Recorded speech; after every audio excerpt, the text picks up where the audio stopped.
I did not know this. Back in 1973, when I was 9 years old, Bruce Lee, I mentioned him in the first podcast on character refinement.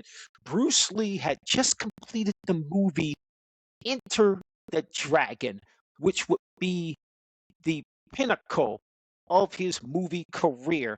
Not only as an actor, writer, stunt coordinator, everything. Okay?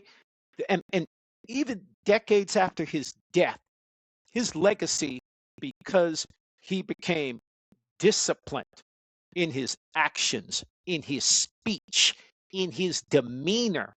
Okay? Well, here's what I found out. Excuse me, is this. In 1973, Bruce Lee, along with co star Jim Kelly, was on The Tonight Show with the king of talk shows ever, Johnny Carson. And you got to understand something about Johnny Carson.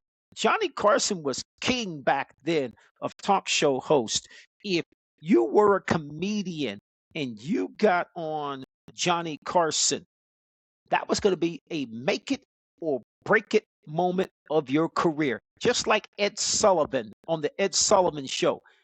But the difference was Ed Sullivan's show was live. Johnny Carson's show was taped at 3:30 on the West Coast, broadcast at 11:30 at night. So Bruce Lee and Jim Kelly wound up on the Tonight Show promoting Into the Dragon. Jim Kelly had won at that time 15 martial art championships, 15 tournament championships at that time. Okay.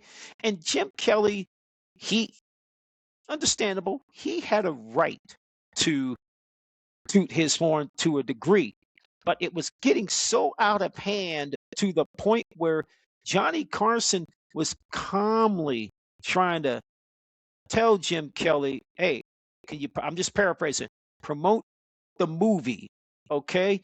And Bruce Lee was watching this backstage.